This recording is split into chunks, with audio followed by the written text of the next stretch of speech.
할렐루야. 우리 사랑하는 성도들 안녕하십니까? 우리 각 가정에서 오늘도 우리가 예배를 드리게 되었습니다. 또 이곳에 우리 운영위원들이 함께 나와서 오늘 하나님 앞에 우리가 예배를 드리는데 이제 마음을 정돈하시고 우리 하나님 앞에서 우리 마음을 다해서 함께 예배할 수 있기를 바랍니다. 우리 하나님은 모든 세상을 창조하시고 우리를 구원하신 살아계신 하나님이십니다.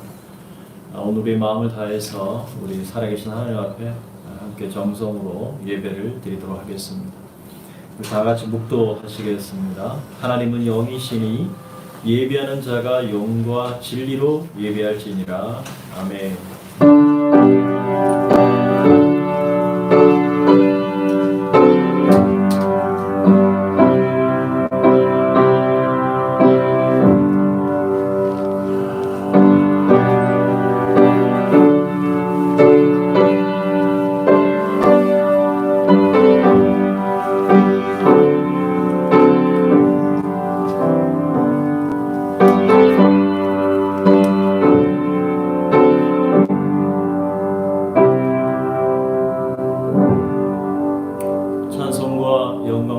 존귀와 예배를 받으시게 합당하신 우리 하나님 아버지, 오늘도 세상의 고통 가운데 있고 하나님 앞에 마음껏 예배드리지 못하는 그러한 힘든 어려운 상황 속에 있습니다.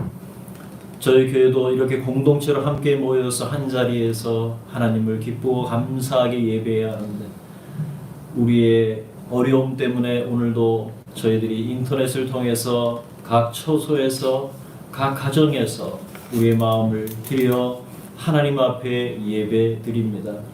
이 시간 성령 하나님께서 각 가정에 임하여 주시고 이곳에 임하여 주셔서 우리가 드리는 예배를 기쁘게 연락하여 주시옵시고 위로부터 부으시는 은혜와 위로와 소망이 우리의 모든 가정과 또 이곳에 임하도록 역사하여 주시옵소서. 예수 그리스도 이름으로 기도드립니다. 아멘.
성시 교독은 교독문 3번 시편 4편입니다. 교독문 3번 시편 4편입니다. 내 의의 하나님이여 내가 부를 때에 응답하소서. 곤란 중에 나를 너그럽게 하셨사오니 내게 은혜를 베푸사 나의 기도를 들으소서. 인생들아 어느 때까지 나의 영광을 바꾸어 욕되게 하며 헛된 일을 좋아하고 거짓을 구하려는가. 여호와께서 자기를 위하여 경건한 자를 택하신 줄 너희가 알지어다. 내가 그를 부를 때에 여호와께서 들으시리로다. 너희는 떨며 범죄하지 말지어다. 자리에 누워 심중에 말하고 잠잠할지어다. 의의 제사를 드리고 여호와를 의지할지어다. 여러 사람의 말이 우리에게 선을 보일 자 누구뇨 하오니 여호와여 주의 얼굴을 들어 우리에게 비추소서. 주께서 내 마음에 두신 기쁨은 그들의 곡식과 새 포도주가 풍성할 때보다 더하니이다. 내가 평안히 듣고 자기도 하리니 나를 안전히 살게 하시는 이는 오직 여호와시니이다. 아멘. 사도신경으로 우리의 신앙을 함께 고백하도록 하겠습니다. 전능하사 천지를 만드신 하나님 아버지를 내가 믿사오며 그 외아들 우리 주 예수 그리스도를 믿사오니 이는 성부로 잉태하사 동정녀 마리아에게 나시고 본디오 빌라도에게 고난을 받으사 십자가에 못 박혀 죽으시고 장사한 지 사흘 만에 죽은 자 가운데서 다시 살아나시며 하늘에 오르사 전능하신 하나님 우편에 앉아 계시다가 저로서 산자와 죽은 자를 심판하러 오시리라. 성령을 믿사오며 거룩한 공예와 성도가 서로 교통하는 것과 죄를 사해 주시는 것과 몸이 다시 사는 것과 영원히 사는 것을 믿사옵나이다. 아멘. 이 시간 회개의 시간을 갖겠습니다. 주께서 말씀하시되 오라 우리가 서로 변론하자. 너희의 죄가 주홍 같을지라도 눈과 같이 희어질 것이요 지홍같이 붉을지라도 양털같이 시게 되리라 말씀하셨습니다. 만약 우리가 죄가 없다고 말하면 스스로 속이고 또 진리가 우리 속에 있지 아니할 것이요 만일 우리가 우리 죄를 자백하면 그는 미쁘시고 의로우사 우리의 모든 죄를 그리고 모든 불의의 소리를 깨끗하게 하실 것이라 약속하셨습니다.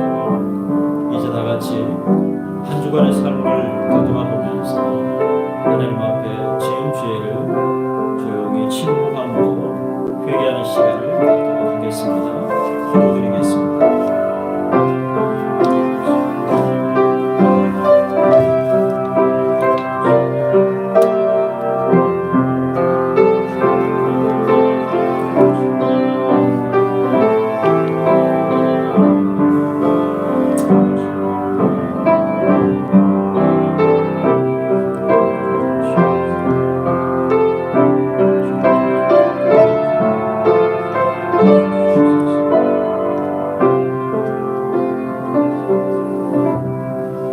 그러므로 이제 그리스도 예수 안에 있는 자에게는 결코 정죄함이 없나니 이는 그리스도 예수 안에 있는 생명의 성령의 법이 죄와 사망의 법에서 너를 해방하였음이라. 아멘. 이 시간 함께 우리 하나님께 찬양을 올려드리겠습니다. 오늘 찬양과 감사함으로 찬양, 감사함으로 찬양 66번 세상 권세 멸하시오 어제 단톡방에 올려드렸고요.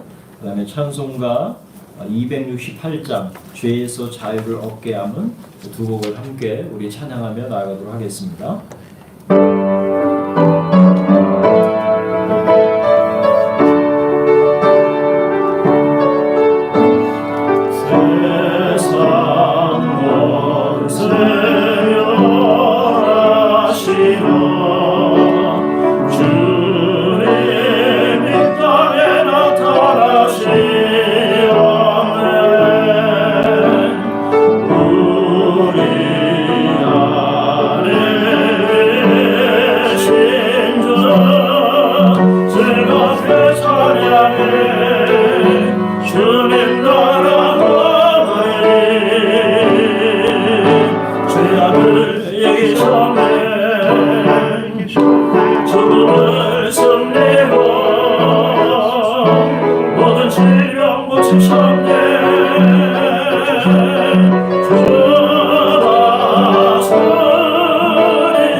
자유를 얻게 함은 보혈의 능력 주의 보혈 시험을 이기고 승리하니 참 놀라운 능력이로다 주의 보혈 능력 있도다 주의 피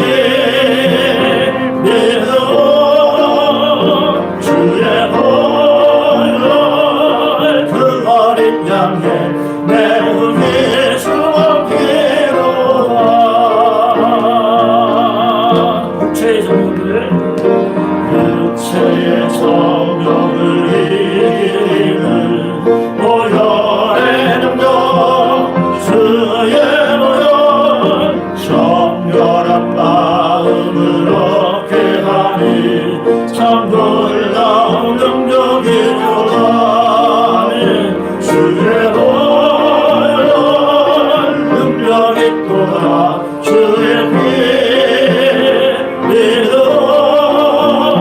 주의 보혈 그와 인양에 매우 귀중하기로다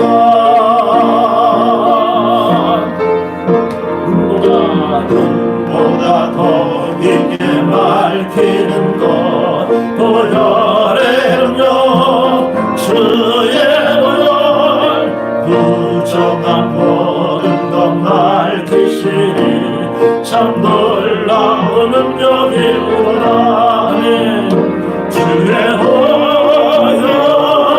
능력 있도다 주의 피 믿으고 주의 보혈 그 어린 양의 매우 귀중하기로다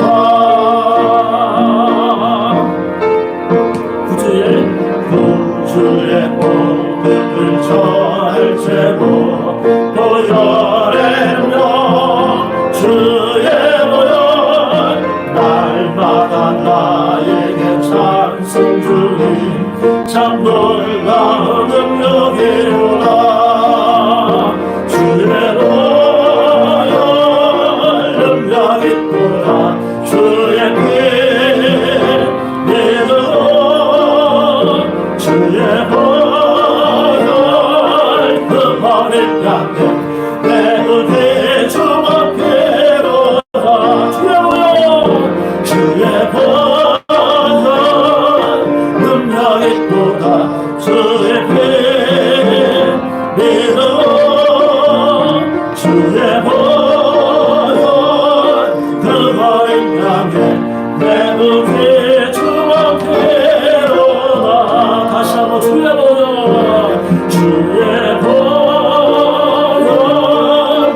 능력 있도다 주의 피 믿음 주의 보혈 그 어린 양의 매우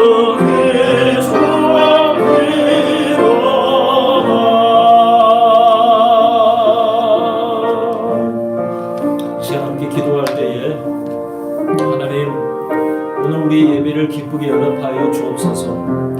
우리의 형편과 우리의 사정과 우리의 처지를 아시는 아버지 오늘도 우리의 각 가정에서 우리 마음과 정성을 다해서 예배드립니다. 우리 자녀들과 함께 하나님을 예배합니다. 우리 마음을 다해서 주님을 예배할 때 오늘 우리 예배 가운데 임하여 주시고 함께 하시는 주의 은혜와 성령의 충만함이 오늘 예배 가운데 우리의 예배의 가정마다 이루어지고 하나님의 임재가 있어 하나님의 능력을 경험하는 오늘 예배가 되도록 해달라고 우리 다시 주의 이름을 한번 부르고 다 같이 기도하며 나가도록 하겠습니다.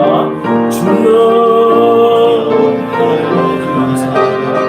우리의 마음과 정성을 다해서 예배합니다. 하나님 아버지의 모든 하나님 형편을 아시는 아버지, 우리의 낙한 아버지 아시는 주, 우리의 가정 합창소에서 우리의 마음과 정성을 다해서 우리 자녀들을 바랍니다. 우리의 마음을 들여 하나님을 예배합니다. 하나님 아버지 시간 우리 가운데 임하여 주시옵시고 각 가정의 주의 성령으로 하나님의 임재로 주님의 영광으로 충만한 우리 예배가 될 수 있도록 다스려 주시옵소서. 하나님의 소망이 넘치게 하시고 아버지의 위로가 넘치게 하시고 주님 주시는 기쁨과 감사가 넘치는 오늘 하루 예배될 수 있도록 다스려 주시옵소서. 하나님 아버지 우리 가운데 임재하여 주시고 우리의 생활 신명 가운데 임하시고 우리의 외로움 가운데 임하여 주시고 우리 아버지 두려움 가운데 임하여 주셔서 하나님의 주의 담대함으로 나가시고 주님 주시는 신과 용기와 지혜로 충만한 오늘 예배가 될 수 있도록 다스리시고 함께하여 주시옵소서. 주님의 영광 받아 주시옵소서.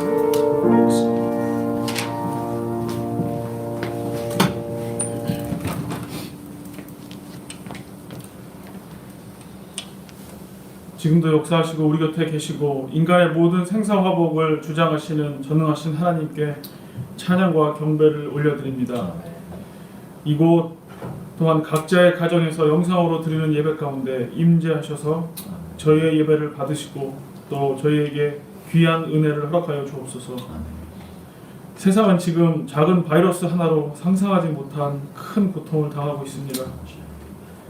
매일매일 병에 걸린 사람들이 몇만 명씩 생겨나고 그 병으로 인해 몇천 명씩 목숨을 잃고 있는 것을 보게 됩니다. 첨단 과학의 시대에 살고 있지만 작은 바이러스 앞에 속수무책으로 쓰여지는 것이 우리의 현실임을 봅니다. 하나님께 간구하옵기는 코로나 바이러스로 고통받는 많은 사람들에게 치료와 위로의 손길을 허락하여 주옵소서. 직장과 학교, 일터와 가정에서 저희가 지냈던 일상생활이 다시 회복되게 하시고 저희 교회에게도 같이 모여서 예배할 수 있는 귀한 시간을 다시 허락하여 주시옵소서. 십자가 구속의 사역과 부활의 영광 전에는 주님께서 지나가셨던 고난이 있습니다. 다음 주는 고난 주간입니다.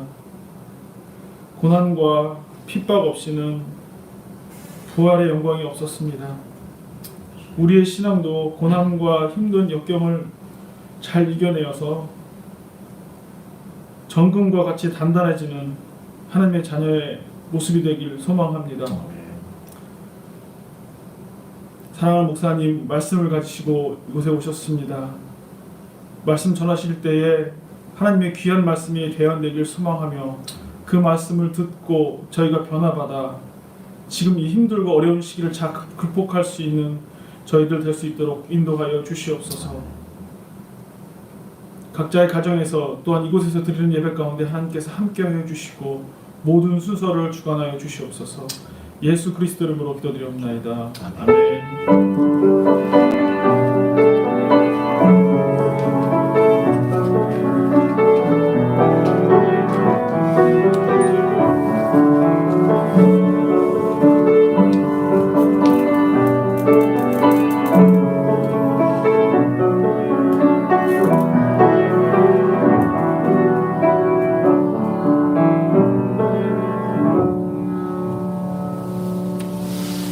이 시간은 서로 우리 함께 각 가정에서 우리 자녀들에게 또 우리 남편에게 또 아내에게 또 부모님에게 이 시간 함께 서로 축복하는 시간을 갖겠습니다. 너는 시냇가에 심은 나무, 하나님께서 너의 삶을 붙드시고 지키시고 함께 하시는 줄 우리가 믿고 찬양합시다.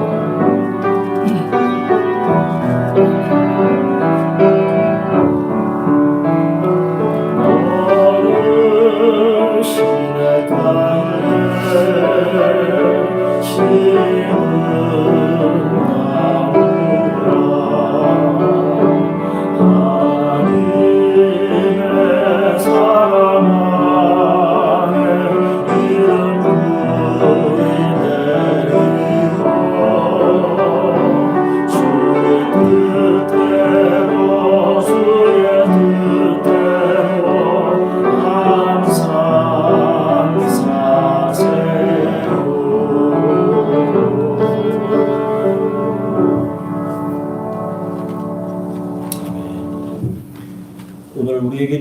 하나님의 말씀을 함께 교독하겠습니다.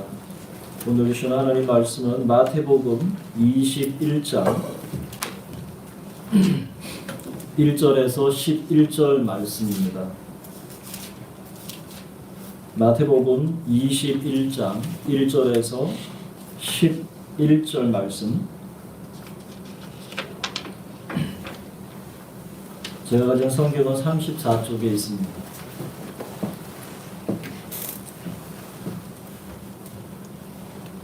우리 한 절씩 교독하겠습니다. 그들이 예루살렘에 가까이 가서 감람산 벳바게에 이르렀을 때에 예수께서 두 제자를 보내시며 이르시되 너희는 맞은편 마을로 가라. 그리하면 곧 메인 나귀와 나귀 새끼가 함께 있는 것을 보리니 풀어 내게로 끌고 오라. 만일 누가 무슨 말을 하거든 주가 쓰시겠다 하라. 그리하면 즉시 보내리라 하시니 이는 선지자를 통하여 하신 말씀을 이루려 하심이라. 이르렀으되 시온 딸에게 이르기를 내 왕이 내게 임하나니 그는 겸손하여 낙이 곧 멍에 매는 짐승의 새끼를 탔도다 하라 하였느니라. 제자들이 가서 예수께서 명하신 대로 하여 나귀와 나귀 새끼를 끌고 와서 자기들의 겉옷을 그 위에 얹음에 예수께서 그 위에 타시니 무리의 대다수는 그들의 겉옷을 길에 펴고 다른 이들은 나뭇가지를 베어 길에 펴고 앞에서 가고 뒤에서 따르는 무리가 소리 높여 이르되 호산나 다윗의 자손이여 찬송하리로다. 주의 이름으로 오시는 이여 가장 높은 곳에서 호산나 하더라. 예수께서 예루살렘에 들어가시니 온 성이 소동하여 이르되 이는 누구냐 하는 무리가 이르되 갈릴리 나사렛에서 나온 선지자 예수라 하니라. 아멘. 여러분 한 주간 잘 지내셨습니까? 각 가정에서 답답하고 힘든 시간을 보내고 있을 모든 성도 여러분, 이럴 때일수록 우리가 원망하거나 불평하는 마음, 두려워하거나 걱정하는 마음보다는 우리 주님 주시는 믿음으로 우리가 잘 이겨낼 수 있기를 바라고 주의 은혜로 우리가 함께 잘 극복해 나갔으면 좋겠습니다. 오늘은 교회력 절기 사순절 기간 중에 종려주일입니다. 종려주일은 예수님께서 십자가 죽음을 위해서 예루살렘에 입성하신 날을 기념하는 절기입니다. 예수님께서 인류를 구원하시기 위해서 십자가에 못 박혀 돌아가신 절기는 6월절이죠. 하나님의 어린 양으로 희생 제물이 되심으로 구약 성경의 예언을 성취하시고 그 성전이 있던 예루살렘 성 안으로 들어가시는 그날이 오늘 종려주일입니다. 종려주일이라고 말하는 것은 예수께서 예루살렘에 들어가실 때 많은 무리가 곁에 있던 사람들이 호산나 호산나 외치며 종려나무 가지, 승리와 환희를 상징하는, 영광을 상징하는 종려나무를 흔들면서 예수님을 맞았던 것으로부터 유래되었습니다. 종려주일은 예수님의 고난을 묵상하고 기념하는 고난주간이 시작되는 날이고 부활절 한 주 전을 정해서 지키는 날입니다. 오늘 저는 예수님께서 예루살렘으로 들어가시는 말씀을 통해서 이 땅에 겸손의 왕으로 오신 예수 그리스도를 우리가 함께 생각했으면 합니다. 또 내일부터 시작되는 고난주간의 의미를 우리가 말씀을 통해서 나누려고 합니다. 여러분 신약 성경에서 공관복음 하면은 마태, 마가, 누가복음을 말합니다. 그런데 예수님께서 예루살렘에 입성하기 전의 일을 기록하고 있는데 마태나 마가는 동일하게 예수님이 예루살렘에 입성하기 전에 여리고에서 앞을 보지 못하는 맹인 두 사람을 고쳐주시는 이야기로 기록하고 있습니다. 그리고 마지막에는 이 두 사람 맹인이 눈을 뜨고 난 다음에 예수님을 따라 갔다는 그 기록으로 끝맺고 있습니다. 그런데 누가복음은 예루살렘에 입성하시기 전에 일어났던 일에 관해서 조금 다르게 기록하고 있습니다. 누가는 왕권을 가지고 먼 나라로 갔다가 다시 돌아오는 왕으로 표현합니다. 먼 나라로 타국에 떠날 때에 왕권을 가지고 떠났는데 떠나기 전에 각각 한 문화씩을 종들에게 맡기고 떠납니다. 그리고 마지막에 다시 돌아와서 그 종들을 심판하는 내용을 기록하고 있습니다. 다른 말로 말하면 마태와 마가는 맹인을 고치는 사건을 통해서 예수님을 따르는 그 제자들과 함께하는 무리들이 참된 메시아로 오신 예수님을 맹인처럼 안 못 보는 사람들처럼 아직 보지 못하고 있다는 사실을 강조하고 있습니다. 그런데 누가는 예수님께서 십자가에 죽으시고 부활하신 후에 하늘로 승천하셨다가 마지막 시대에 재림하셔서 세상을 심판하시는 왕으로 다시 오실 것이라는 사실을 강조해주고 있다는 것입니다. 그렇다면 왜 이렇게 다른 이야기를 공관복음에 기록하고 있을까요? 우리가 생각할 것은 서로 다른 이야기를 통해서 예수님께서 예루살렘으로 들어가시려는 분명한 목적을 보여주고 있다는 것입니다. 성경은 예수님이 예루살렘으로 올라가시는 목적이 무엇일까라는 데에 포커스를 두고 있습니다. 우리가 오늘 본문의 앞부분을 살펴보면 예수님께서는 예루살렘으로 들어가시기 전에 자신이 어떠한 고난을 받아야 할 것이고 그리고 대제사장들과 서기관들에게 어떠한 핍박을 받고 십자가에 죽을 것, 그러나 십자가에 죽을 뿐만 아니라 다시 부활할 것에 대해서, 살아날 것에 대해서 상세하게 말씀해 주셨던 것을 우리는 알고 있습니다. 근데 이러한 모든 예언은 예수님께서 제자들에게 예루살렘에 들어가시기 전에 들려준 내용입니다. 그런데 이 두 가지를 서로 다른 이야기를 종합해 보면 그 목적이 나타납니다.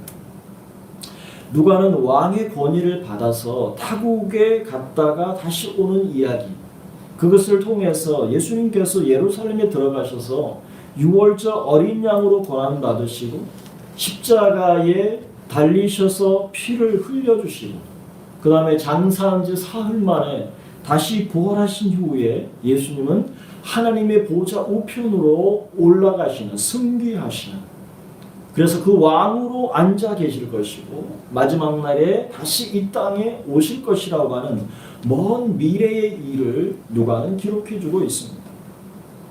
예수님께서 왕으로 오셨다는 사실은 이미 마태가 그의 복음서를 시작할 때 썼습니다. 아브라함과 다윗의 자손 예수 그리스도의 세계라. 다윗의 자손이라고 하는 그 왕권을 잇는 그분이 바로 예수 그리스도라고 하는 것이죠. 오늘 본문에도 보면 예수님께서 다윗의 자손으로 오신 왕이라는 사실을 강조하고 있습니다. 요한은 일찍이 그의 복음서에서 예수님은 말씀이 육신이 되어 우리 가운데 거하셨다. 그런데 예수님은 이미 육신이 되기 전에 하나님과 말씀으로 함께 계셨다라고 하는 예수님을 소개하고 있습니다. 그리고 바울이 빌립보에 보낸 편지 속에서도 예수님의 정체성을 밝힙니다.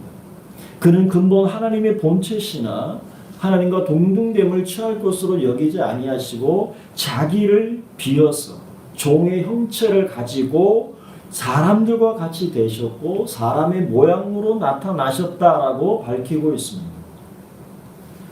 공관복음서는 이렇게 서로 다른 이야기를 위치시켜서 예수님의 고난과 십자가의 죽으심, 그리고 부활과 승천, 그리고 그 마지막 날에 다시 오실 재림의 왕 예수 그리스도를 우리에게 강조하고 알려주고 있다는 것입니다. 예수님께서는 이제 예루살렘으로 들어가고 계십니다. 오늘 본문을 보면 우리의 주목을 끄는 장면이 있습니다. 그것은 단연코 예수님께서 어린 나귀 새끼를 타고 예루살렘으로 들어가시는 모습입니다. 여러분, 마태복음과 마가복음은 예수님께서 예루살렘에 도착하시기 전에 여리고에서 맹인 두 사람을 고쳐주신 그 사실을 기록하는데 그때 맹인들이 예수님을 향해서 외쳤던 음성이 있습니다. 여러분 그거 기억하십니까? 그 맹인 두 사람이 예수님께 외쳤던 것은 다윗의 자손이여 우리를 불쌍히 여기소서. 그것도 한 번이 아니라 사람들이 말리니까 더 소리를 높여서 다윗의 자손이여 우리를 불쌍히 여기소서라고 외쳤던 것이죠. 맹인들은 확신하며 믿었습니다. 무엇을요? 예수님이 바로 이 땅에 오시는 다윗의 자손, 왕의 자손이라고 하는 메시아라고 하는 사실을 믿었다라고 하는 것이죠. 다윗은 이스라엘에서 가장 위대한 왕이었습니다. 바로 그 다윗의 후손으로 예수님이 이 땅에 오셨다는 사실을 그 맹인들은 고백했다는 것이죠. 그런데 맹인을 치유하신 그 예수님께서 이제 여리고를 떠나서 오늘 본문에 소개되는 감람산 벳바게에 도착하셨습니다. 여기 벳바게라는 말은 무화과의 첫 열매라라는 말입니다. 그 벳바게에 예수님이 예루살렘이라고 하는, 다시 말해서 예루살렘의 시작이 이 벳바게에서 시작되는 행정구역입니다. 그런데 예수님께서 바로 여리고에서 예루살렘으로 올라오셨다는 거죠. 모든 사람이 예루살렘을 가기 위해서는 이 벳바게라는 동네를 거쳐서 예루살렘으로 가게 되어 있었습니다. 그런데 그곳에서 예수님은 두 제자들에게 이해할 수 없는 이야기를 건네고 있습니다. 도무지 이해할 수 없는 일을 부탁하셨습니다. 그게 무엇입니까? 2절과 3절에 보면은 너희는 맞은편 마을로 가라. 그리하면 곧 매인 나귀와 나귀 새끼가 함께 있는 것을 보리니 풀어서 내게로 끌고 오라. 만일 누가 말을 하거든 무슨 말을 하면 주가 쓰시겠다 하라. 그리하면 즉시 보낼 것이다. 라고 예수님께서 제자들에게 말씀하셨습니다. 이 복음서에는 예수님께서 앞을 내다보시고 말씀하시는 내용이 몇 군데 나옵니다. 마치 앞의 일을 미리 알고 계시는 듯이. 왜냐하면 예수님은 하나님이셨기 때문에 그렇죠. 마지막 만찬을 어떻게 준비해야 될지 모를 때 예수님께서 제자 둘을 보내시면서 말씀하셨습니다. 성내로 들어가라. 그러면 어느 여인이 물동이를 이고 갈 것이다. 그 사람을 만날 테니까 너는 만나서 따라가서 물어봐라. 주의 만찬을 어디서 준비할까? 라고 물어보면 그가 알려줄 것이다. 이렇게 예수님이 말씀하셨죠. 베드로에게도 말씀하셨죠. 오늘 밤 이 밤이 닭이 2번 울기 전에 너는 나를 3번 부인할 것이다. 마치 예수님은 앞의 일을 훤히 내다보시는 것처럼 베드로에게 말씀하셨습니다. 예수님을 앞에 내다보시고 스스로 죽음을 준비하셨습니다.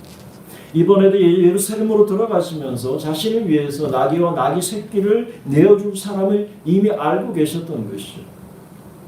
그래서 예수님은 제자들에게 가서 데리고 오라, 풀어오라라고 말씀하셨습니다. 그 7절과 9절에 보면 예수님의 말씀대로 제자들이 나귀와 나귀 새끼를 끌고 옵니다. 제자들은 그 자기들의 겉옷을 벗어서 그 위에 얹었습니다. 그리고 예수님은 그 위에 타셨습니다. 무리의 대다수, 함께했던 많은 사람들이 자신의 겉옷을 벗어서 그 길에 펼쳤습니다. 어떤 사람은 나뭇가지를 끊어다가 그것을 잘라서 예수님이 가시는 길에 펼쳤습니다. 그리고 앞에서 이끌기도 하고 뒤에서 따라가면서 그 사람들이 소리를 외치기 시작했습니다. 호산나 다윗의 자손이여, 호산나 다윗의 자손이여, 찬송하리로다. 주의 이름으로 오시는 이여, 호산나 호산나.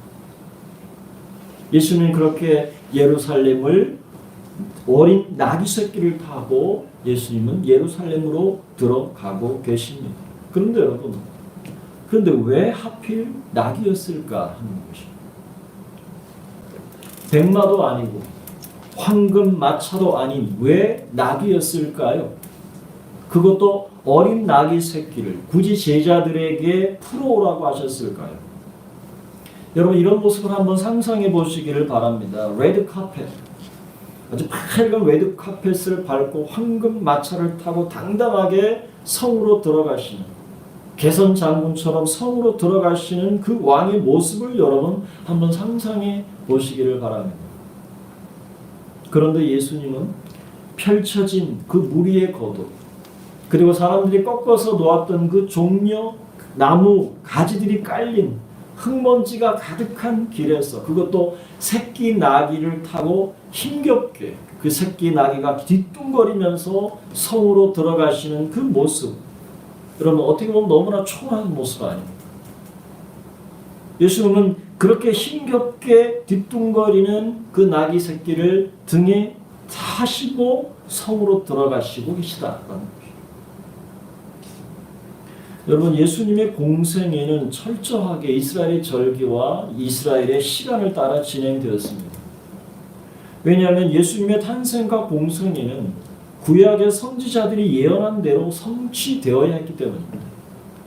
아마 우리는 2000년 지금 오늘의 이야기, 달력이라고 하는 그 달력을 우리가 지금 쓰고 있지만 예수님 당시에는 달력이 아니라 유대인의 원력을 따라서 됐겠죠. 그렇다면 많은 것들을 우리가 생각해 볼 수 있게 될 겁니다. 근데 왜냐하면 예수님의 탄생과 공생애는 구약의 예언대로 성취가 되어 갑니다. 오늘 본문에도 나오지만 구약 성경 스가랴 9장 9절에 이렇게 말합니다. 시온에 따라 크게 기뻐할지어다. 예루살렘에 따라 즐거이 부를지어다. 보라, 네 왕이 내게 임하리니 그는 공의로우시며 구원을 베풀며 겸손하여서 나귀를 타리니 나귀의 작은 것 곧 나귀 새끼니라. 이렇게 스가랴 선지자가 이미 예언해 주고 있습니다. 오늘 본문 21장 4절 5절에도 이는 선지자를 통해 하신 말씀을 이루려 하심이라 라고 기록하고 있습니다. 선지자가 예언했던 대로 오늘 예수님은 그 예언대로 따라가고 계신 것이죠. 시온의 딸에게 이르기를 내 왕이 내게 임하나니 그는 겸손하여 나귀 곧 멍에 매는 짐승의 새끼를 탔도다 하라 하였느니라 라고 오늘 본문에도 기록하고 있습니다. 여러분, 히브리인들에게 나귀는 굉장히 겸손한 동물이었습니다.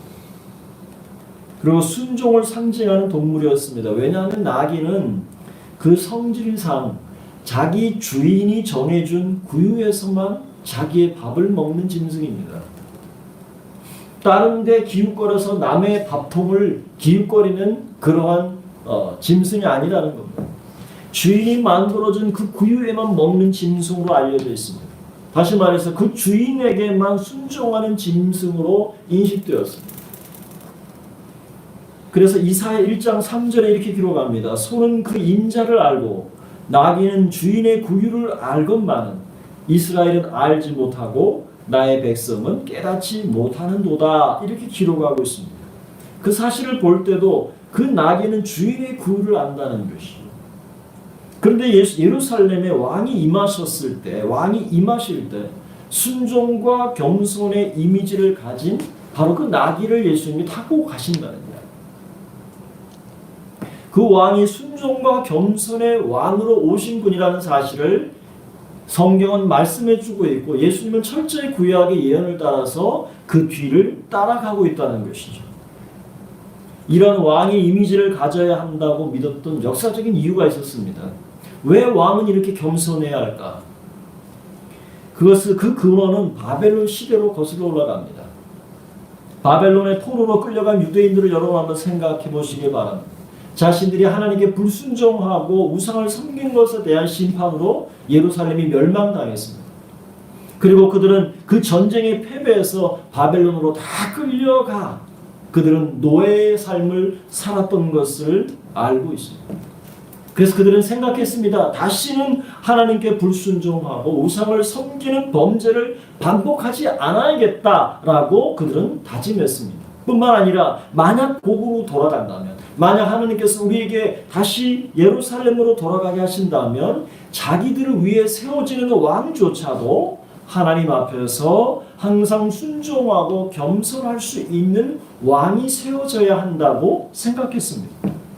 그래서 스가랴가 예언을 할 때에도 장차 오신 메시아는 순종과 겸손의 상징인 나귀를 타고 예루살렘으로 입성하셔야 한다고 생각했던 것입니다. 그래서 그 기록대로 예수님께서 어린 나귀를 타시고 예루살렘으로 들어가시려는 의도가 구약의 선지자들을 통해 예언하신 것을 예수님은 성취해 가고 계셨던 것입니다.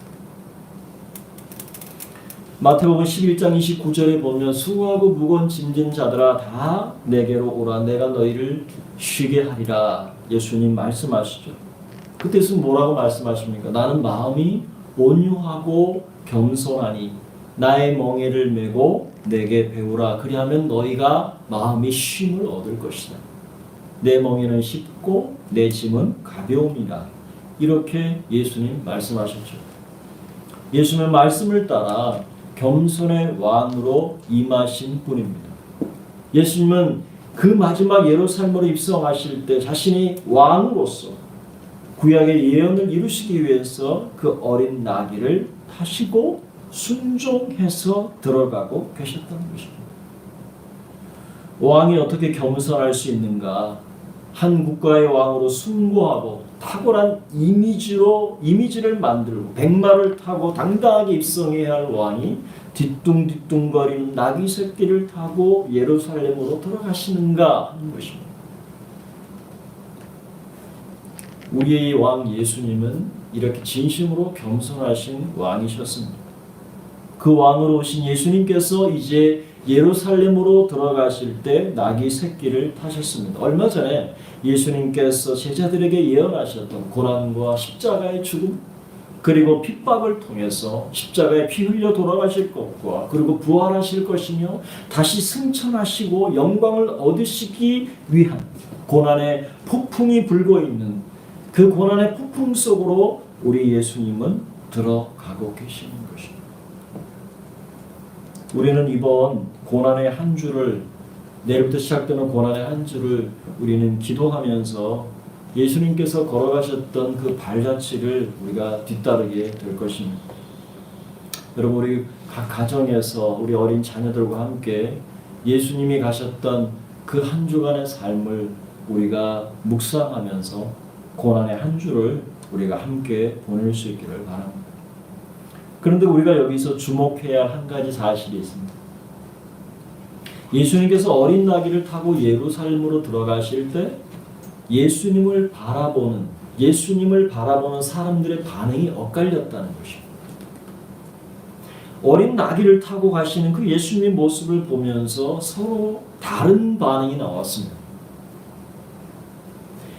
오늘 본문의 8절과 9절의 말씀에 보면 제자들뿐만 아니라 그때 무리의 대다수는 그들의 겉옷을 길에 폈습니다. 우리하고 좀 다른 옷이죠. 통으로 짠 겉옷이었죠. 그때 당시는. 그러니까 그들이 겉옷을 펼쳤습니다. 그리고 어떤 사람들은 종려나무 가지를 꺾어서 그 가지를 길에 펼쳤습니다. 여러분, 여기서 그들의 겉옷을 펼쳤다라고 하는 것을 우리는 주의해서 보아야 됩니다. 여기 겉옷을 길에 폈다는 것은 무엇을 의미할까 하는 것입니다. 예수님에 대한 대단한 존경, 그리고 예수님을 적극적으로 환영한다는 표시였습니다. 유대인에게 있어서 겉옷은 아주 매우 중요한 역할을 했습니다.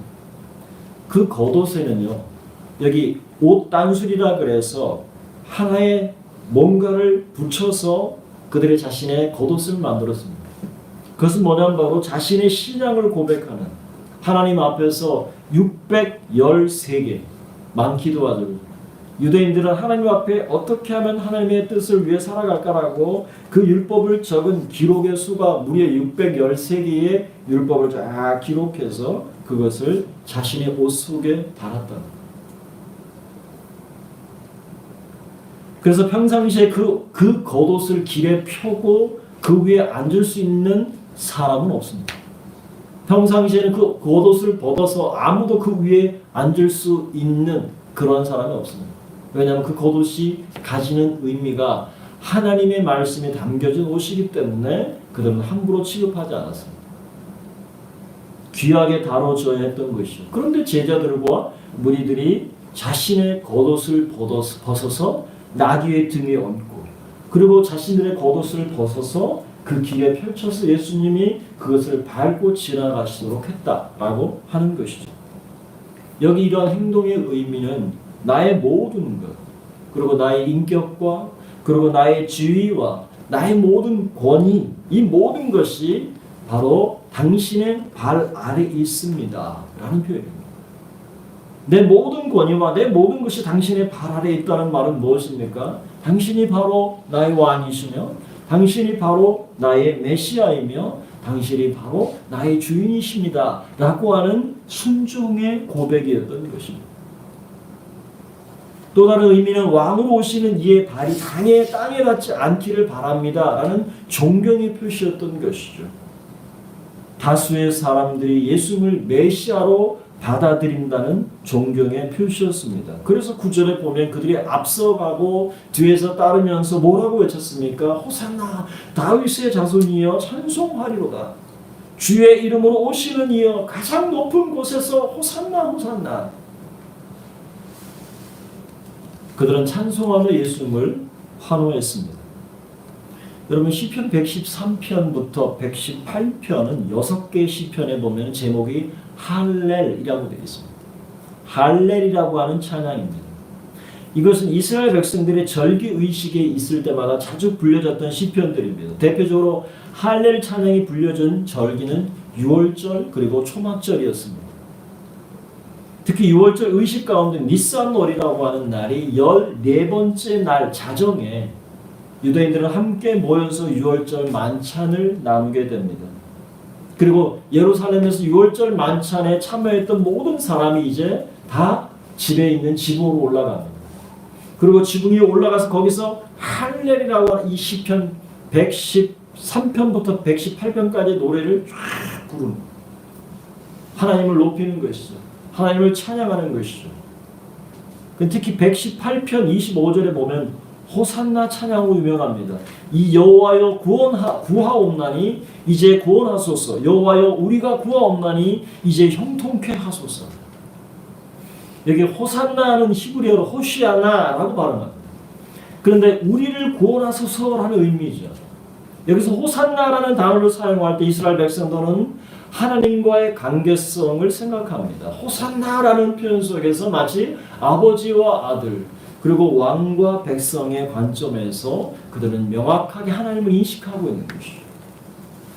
아버지가 자식을 죽는데 건져내거나 또는 그 나라의 왕이 자기 백성을 적군의 공격으로부터 구해낼 때 바로 그 의무와 책임이 포함되어 있는 그 내용으로 이 호산나라는 표현이 이해되었습니다.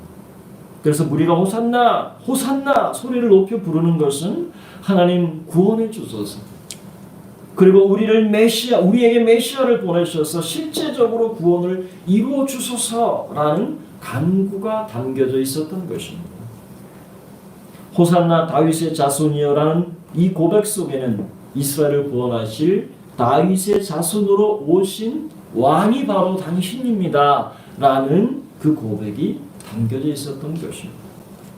단순히 혈통적으로 다윗의 자손으로 와서 이스라엘 백성을 다스리고 통치하는 일반적인 세상적인 왕이 아니라 이사야 11장에서 표현한 것처럼 모든 세상의 죄를 짊어지시고 그 죄로부터 구원해서 하나님께로 이끌어 가실 그 메시아, 왕이라는 표현입니다. 그들이 바랬던 것은 진정으로 모든 인류의 죄를 다 그 죄를 자유케 하시고 씻으시고 그 백성을 하나님 앞으로 인도하는 진정한 왕 메시아가 오셨다라고 하는 그들의 고백이 담겨져 있는 찬양이었습니다. 예수님은 모든 인류를 죄에서 구원하시기 위해 이 땅에 오신 겸손의 왕이셨습니다. 겸손의 왕 예수님은 구약의 선지자들의 예언을 따라서 그 말씀을 성취하기 위해서 어린 나귀 새끼를 타시고 뒷동거리는 그 우스꽝스러운 모습, 이 모습으로 오늘 예루살렘으로 십자가를 향해 골고다를 향해 예수님은 걸어가고 계셨던 것입니다. 나귀 새끼를 타신 메시아, 우리는 바로 그 메시아 예수 그리스도를 우리의 마음의 주로 영접한 하나님의 자녀들이고 주님의 백성들입니다. 그런데 여기 여러분, 다른 한편의 사람들이 또 소개되고 있습니다. 그들은 겸손의 왕 예수님을 메시아로 받아들이지 않았다는 것입니다. 오늘 마지막 10절, 11절에 보면 예수님께서 어린 나귀 새끼를 타고 예루살렘으로 들어가셨습니다. 그런데 온 성에 소동이 일어났습니다. 막 사람들이 웅성웅성하기 시작했습니다. 왜냐하면 유월절을 앞두고 예수님께서 구약에 예언했던 대로 나귀를 타고 어린 새끼를 타고 예루살렘으로 들어오시는 모습을 많은 사람이 봤기 때문에 갑자기 막 사람들이 혼란스러워졌다. 저거 쇼하는 거 아닌가? 아마 예루살렘의 성 안에 들어오실 때까지 계속 예수님을 따르던 무리들은 예수님을 향해서 호산나 호산나 찬양해 있을 것입니다. 그런데 한편에서 또 다른 무리들이 수군거렸습니다. 이 사람이 누구냐? 예수는 이전에도 예루살렘을 몇 번 방문하셨습니다. 자주 방문하셨죠. 그들이 예수님을 몰라서 누구냐라고 물은 것이 아닙니다. 그가 도대체 어떤 존재인데 나귀 새끼를 타고 들어온단 말인가? 라는 그들의 의문이 든 것입니다. 그때 무리가 인식했던 예수님, 그때 예수님에 대한 대답이 무엇이었습니까? 그들이 얘기합니다. 갈릴리 나사렛에서 나온 선지자 예수다라는. 또 다른 사람들은 말했습니다. 갈릴리 나사렛에서 나온 한 선지자 예수다라는 표현. 그들은 예수님을 다윗의 자손 혹은 왕으로 인정하지 않았다는 것입니다. 이전에도 사내들은 공회에 있는 사람들이 몇 번씩 예수님에게 사관을 보내서 물었습니다. 당신이 누구십니까? 당신의 정체가 도대체 뭡니까? 라고 물어봤지만 예수님은 한 번도 예수님 스스로 답하신 적이 없습니다. 그런데 예수님은 실제로 이제 때가 되어서 예루살렘을 향해서 나귀를 타고 들어가시는, 그런데 그들은 의도적으로 예수님을 메시아로 받아들이지 않았던 것입니다. 하나의 선지자에 불과하다라고 표현합니다. 결국 그들이 예수님을 다윗의 자손이 아닌 선지자로 규정한 이유는 하나님의 나라가 지금 자신들에게 현실적으로 필요한 현실적 구원과는 너무나 동떨어져 있다는 표현 때문이었습니다. 아니, 메시아가 로마로부터 나라를 빼앗아서 우리를 회복시켜서 회복한 나라를 만들어야 될 그 메시아가 어떻게 자기 자신이 십자가에 못 박혀 죽겠다는 말, 도무지 받아들여지지 않았습니다. 현실적으로 메시아가 일 수 없다라고 사람들은 생각하기 시작했습니다.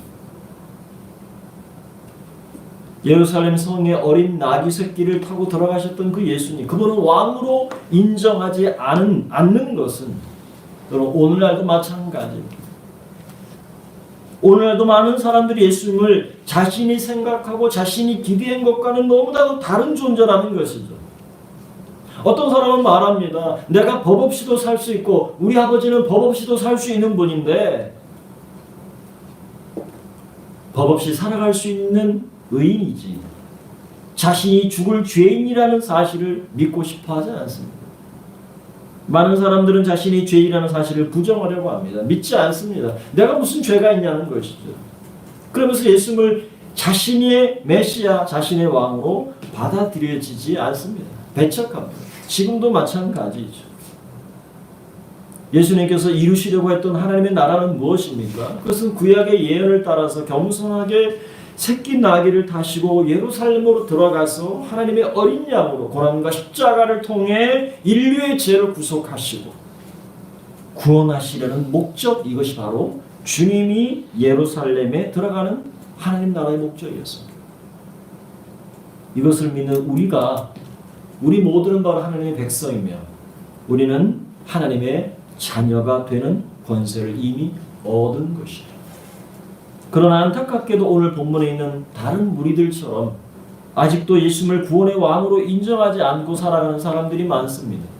예수는 단지 이 땅에 있었던 어떤 석가모니, 공자, 마호멧 같은 현인들, 아주 지혜로웠던 그 어떤 현인들 가운데 한 사람 정도로 생각하는 사람들이 많습니다. 오늘 이 메시지를 듣고 있는 사람들 중에도 있을지 모릅니다. 하지만 분명한 것은 지금은 자신의 원하는 대로 자신들의 믿는 대상을 스스로 만들어 스스로 위로할 수는 있겠지만 세상의 마지막 날 또는 개인이 죽음을 맞이하는 그날에 오늘 예루살렘으로 들어가신 그 예수님을 통해서 심판을 받게 된다는 사실입니다. 누가는 바로 그것을 기록하고 있는 것입니다. 예수님이 들어가시는 목적은 다시 이 땅에 오셔서 심판하실 것이라는 메시지였습니다.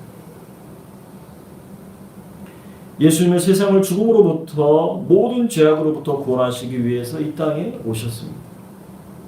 예수님은 하나님과 함께 영광 가운데 말씀으로 계시다가 이 땅에 육신의 몸을 입고 세상에 탄생하셨습니다. 예수님은 기적과 수많은 이적들을 베푸셨고 길을 잃고 헤매는 목자 없는 양들을 찾아오셨고 그들을 치유하셨고 그들에게 구원의 소망을 주셨습니다. 예수님은 모든 인류를 구원하시기 위해 예루살렘으로 오늘 나귀를 타고 들어가셨던 것입니다. 여러분, 예수는 길이요, 예수는 진리요, 예수는 생명입니다. 이번 고난 주간을 통해서 우리는 예수님께서 예루살렘 성에서 보내신 마지막 한 주의 삶을 우리는 추적할 것입니다. 이 땅에 겸손의 왕으로 오신 예수님, 고난과 십자가의 죽으심, 그리고 부활과 영광으로 승리하신 그 예수님을 우리가 깊이 한 주 동안 묵상할 수 있기를 바랍니다. 예수님을 기리고 마음속에 진정으로 넘치는 감사와 호산나, 호산나 이제 우리를 구원하소서 라고 하는 이러한 찬양의 목소리가 우리의 가정에, 우리의 입가에 넘쳐날 수 있는 한 주가 되기를 진심으로 바랍니다. 바라기는 날 위해 십자가를 지신 그 예수님을 깊이 생각하면서 고난의 한 주간이 되시기를 바랍니다. 하나님의 뜻을 위해 자신을 철저하게 낮추시고 순종하셨던 예수님처럼 우리 또한 하나님의 뜻에 우리를 철저히 낮추고 겸손하게 하나님의 뜻에 순종하는 삶을 살아갑시다. 모든 죽음과 모든 죄악과 모든 질병을 정복하시고 이기신 그 예수님의 생명으로 충만한 이번 한 주 저와 여러분 될 수 있기를 바라고, 우리 모든 가정에 이러한 기쁨의 복된 소식과 주님의 그 위로와 소망이 한 주 동안 넘쳐날 수 있기를 주님의 이름으로 축복합니다. 아멘. 우리 같이 찬양하겠습니다. 우리 찬송가 452장을 우리 함께 찬양합시다.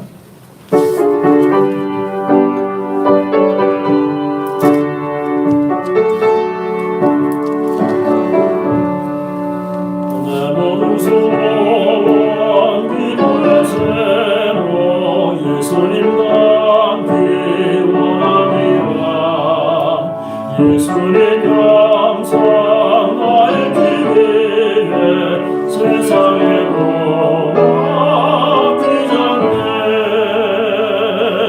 예수님과 함께 내가 원하네 날 구원하신 예수님은 내 맘속에 지금으로서 주님의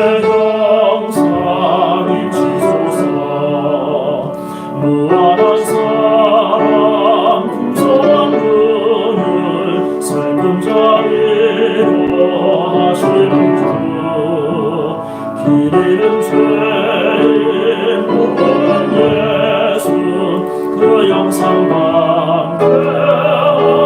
함께하소서 예수님과 함께 내가 원하네 날 구원하신 예수님을 내 맘속에 지금 걸어서 주님의 형상 입히소서 겸손한 예수 거룩한 주님 원수의 멸시 참으시사 우리를 위해 고난을 받은 구주를 감게 하소서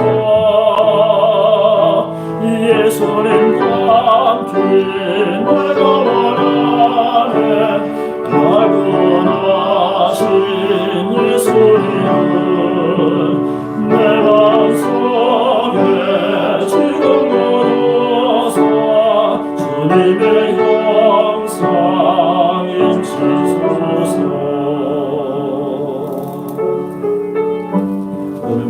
십자가를 생각하면서 우리 잠시 함께 기도하도록 하겠습니다. 고난의 왕, 겸손의 왕으로 오신 예수 그리스도를 찬양합니다.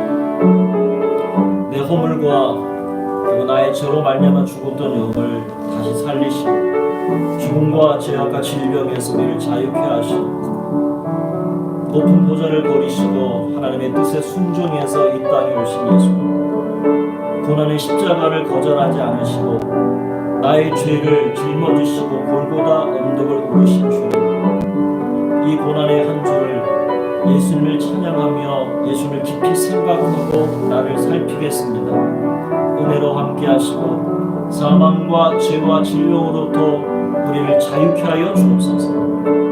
우리가 두 번째 기도할 것은 아직도 우리 주변에는 겸손하게 이 땅에 오신 그리고 십자가의 죽으심으로 우리를 향한 하나님의 사랑을 확증하신 예수님을 아직 믿지 않고 살아가는 분들이 있습니다. 우리가 그분들을 위해서, 그분이 가족일 수 있고 우리 친척일 수 있고 이웃일 수 있습니다. 주님, 겸손히 하나님 앞에 서게 하시고 모든 인간의 죄를 위해 십자가에 못 박혀 피 흘려 주신 그 예수님을 마음에 믿고 영접하게 해주시고, 그래서 영광 가운데 왕으로 다시 오신 그날에 천국 가게 하시고 남은 삶을 주님의 기쁨으로 살아가게 하옵소서. 우리 이런 기도의 제목을 가지고 다 같이 기도하며 나아가겠습니다. 하나님 아버지 감사합니다. 오늘도 우리를 위해서 이 땅 가운데 오셔서 어린 나귀 새끼를 타고 예루살렘으로 입성하신 겸손하신 예수님을 인하여 찬양합니다. 하나님 구약의 모든 예언을 이루시기 위해서 아버지 영광의 왕 하나님의 보좌를 버리시고 이 땅에 오신 예수님, 우리가 그 예수님을 인하여 기뻐하며 감사합니다. 오늘 예루살렘으로 들어가시는 그 예수님의 모습을 우리가 생각하면서 우리도 함께 호산나 호산나 영광의 주님을 찬양하며 우리가 이 땅에 오신 예수 그리스도 앞에 경배하며 주의 모든 한 주가 되기를 소망합니다. 예수께서 우리 모든 죄악을 용서하시고 예수께서 우리 모든 질병을 치료하시고 모든 우리의 하나님의 슬픔과 그 죄악들을 이기신 우리 주 예수 그리스도 앞에 우리의 마음을 드려 찬송합니다. 우리 주변에는 아직도 예수를 알지 못하는 분들이 많습니다. 자기가 주인이 되고 또 자신이 믿는 그 어떤 대상을 향해서 머리를 조아리며 그 위를 경배하는 분들이 있습니다. 아버지 땅의 겸손의 왕으로 오시고 십자가에 죽으신 예수 그리스도, 우리의 죄를 위해 쓰신 그 예수 그리스도를 믿는 은혜를 허락하여 주시고 구원을 허락하여 주옵소서. 우리의 모든 가정 가운데 구원의 큰 역사가 나타나게 하시고 구원의 큰 은혜의 소식들이 우리의 가정과 우리의 모든 이웃들 가운데 우리 친척들 가운데 나타나도록 역사하여 주시옵소서. 겸손의 왕, 고난의 왕, 순종의 왕으로 오신 예수님을 인하여 감사하며 찬송과 영광을 올려드립니다. 높은 하늘의 보좌를 버리시고 낮고 낮은 땅에 육신이 되어 이 땅에 오시고 하나님 우리를 위해서 십자가의 죽으심과 그 고난과 십자가의 피 흘리시기 위해서 이제 예수님께서 예루살렘에 하나님 들어가시려 할 때 어린 나귀 새끼, 겸손한 그 나귀 새끼를 하나님 그 등에 타시고 기우뚱거리며 하나님 마치 웃음꼴처럼 그 예루살렘을 향해 묵묵히 들어가시는 예수님을 우리가 바라보면서 하나님 우리를 위해 십자가에 못 박히시고 나를 위해 십자가에 못 박히신 예수 그리스도를 고난의 한 주를 우리가 깊이 묵상하면서 주님이 따라가신 주님이 가신 그 길을 우리가 뒤쫓아가며 주님의 그 발자취를 따라 깊이 감사하며 깊이 주의 고난을 묵상하며 우리의 모든 죄악과 우리의 모든 질병과 우리의 모든 아픔과 우리의 모든 슬픔과 우리의 모든 그 외로움도 물리쳐내는 한 주가 될 수 있도록 고난의 그 주님을 바라보는 한 주 되도록 우리를 인도하여 주시옵소서. 아버지, 우리가 특별히 기도하옵는 것은 하나님 아직도 주님을 알지 못하고 주님을 메시아로 인정하지 않고 주님을 왕으로 인정하지 않는 많은 사람들이 우리 주변에 있습니다. 하나님 아버지 긍휼히 여겨주시고 그들의 닫혀있는 눈을 열어주셔서 주님을 보게 하여 주시고 나를 위해 십자가에 달리신 주님, 나를 위해 피 흘리신 예수 그리스도, 나를 위해 다시 부활하시고 이 땅에 다시 오실 왕으로 오실 그 예수 그리스도를 믿음으로 바라보게 하시고 예수 그리스도를 나의 주님으로 영접할 수 있는 은혜를 허락하여 주셔서 우리의 모든 가정과 우리의 모든 식구들과 우리의 모든 친척이 구원의 큰 은혜의 역사를 경험할 수 있도록 인도하여 주시옵소서. 구원의 복된 소식이 우리의 모든 가정과 우리의 모든 친척과 우리 모든 주변에 있는 이웃들에게 넘쳐나는 귀한 한 주가 될 수 있도록 주님 다스려 주시고 이번 한 주도 주님의 그 고난에 깊이 동참하며 깊은 감사와 호산나 우리를 구원하신 하나님의 은혜를 기뻐하는 한 주가 되도록 인도하여 주시옵소서. 아버지 하나님, 특별히 우리가 하나님 이 코로나 사태로 인해서 고통당하는 많은 이들을 위해서 기도합니다. 하나님께서 기억하여 주시옵시고 그들을 위로하여 주시며 주님 이 코로나 사태가 속히 하나님 바이러스가 속히 종식될 수 있도록 다시 한번 이 땅에 긍휼히 여겨주시고 예수 그리스도의 그 피 흘리신 그 보혈의 능력으로 이 땅을 적셔주시고 주님 치료하여 주시고 깨끗하게 하여 주셔서 다시 한번 하나님 정상적이고 온전하고 건강한 생활로 모두 돌아갈 수 있도록 이 땅을 향해 긍휼을 베풀어 주시옵소서. 그렇게 하실 주님을 찬양하옵고 우리 구주 예수 그리스도의 이름으로 기도드립니다. 아멘.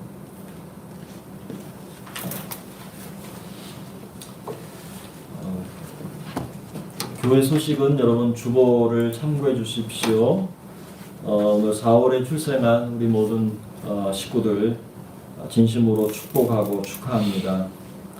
내일부터 저희들이 고난 주간 특별 새벽 기도회를 각 가정에서 가지려고 합니다. 여러분 6시에 우리가 모두 함께 혹은 상황이 여의치 않은 분들은 시간을 꼭 정해서 우리가 하나님 앞에 기도회를 꼭 할 수 있기를 바라고 거기에 필요한 자료들은 제가 우리 단톡방에 올려서 여러분 참고할 수 있도록 그렇게 해드리도록 하겠습니다.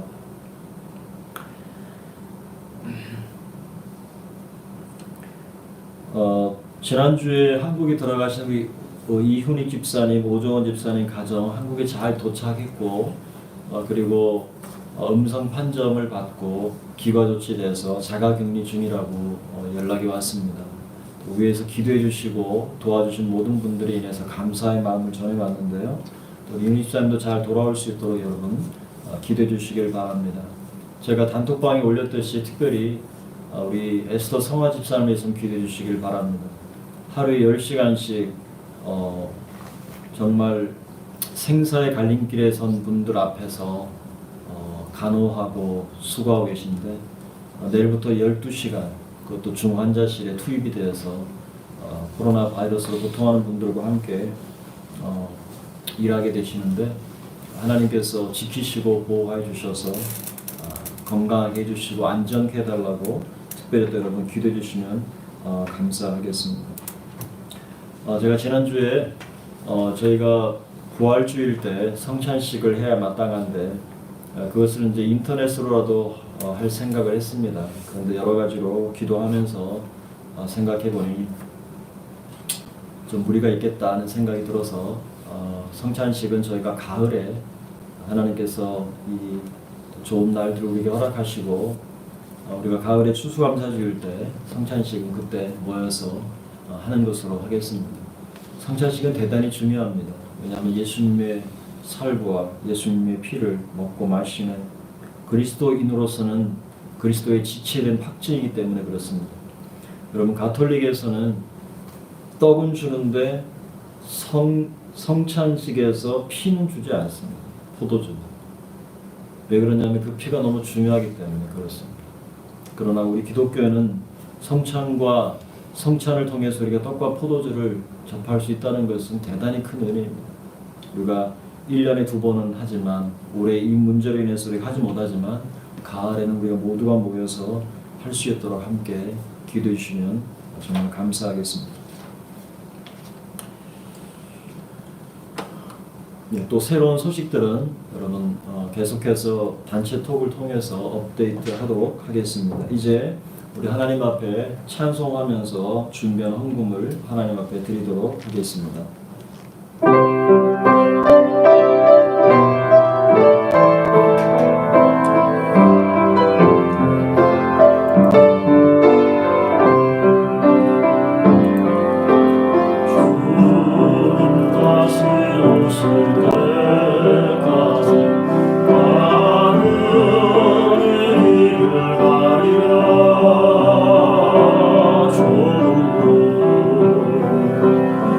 나의 십자가 지고 나의 가는 이 길 끝에서 나는 주님을 보리라. 영광에 내 주님 나를 맞아주시니 주님 다시 오실 때까지 나를 일어나 달려가리라. 주의 영광 감 먹을 때 나를 일어나 노래하리. 내 사랑하는 주님 온 세상 부르시며 내 사랑하는 주님 영광의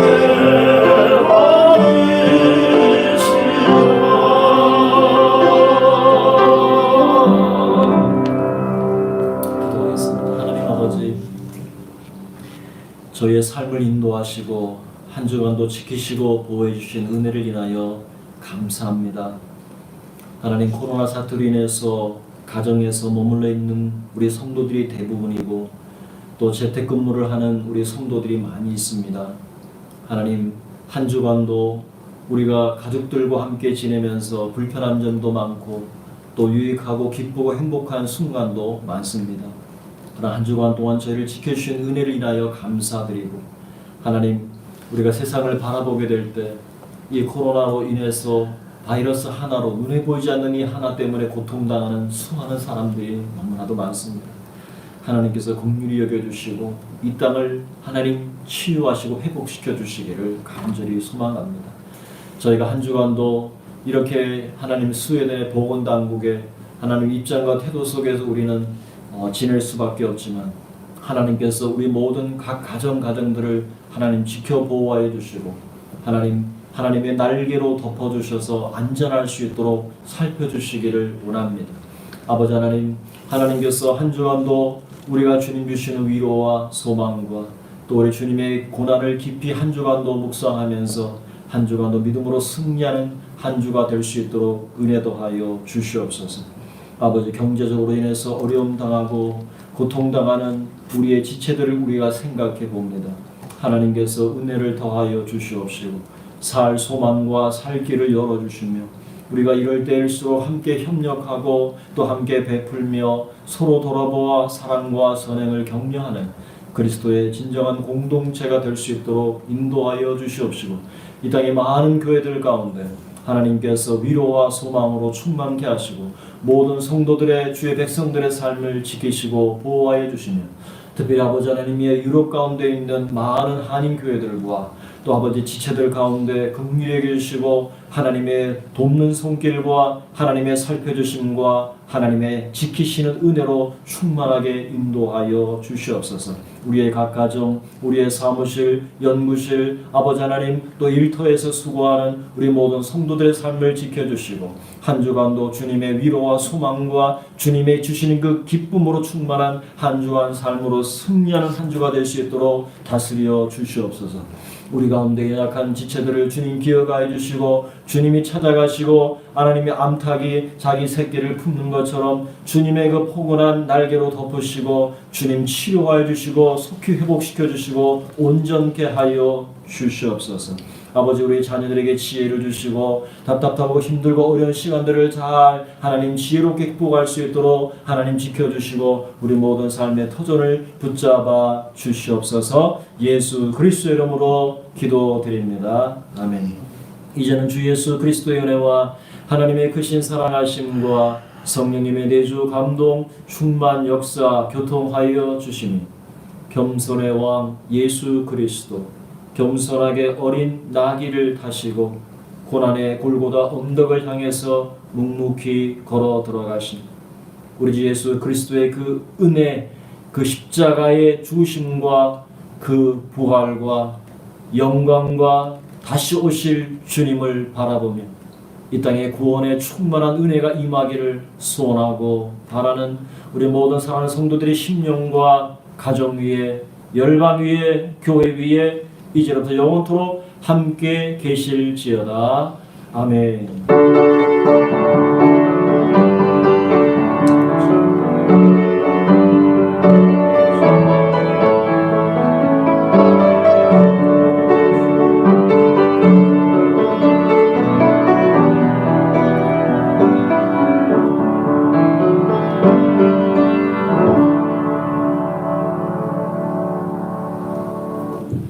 네, 이번 고난 한 주간도 우리가 가정에서 믿음으로 승리할 수 있기를 바랍니다. 좋은 오후 되시고 한 주간도 평안하시기를 바랍니다.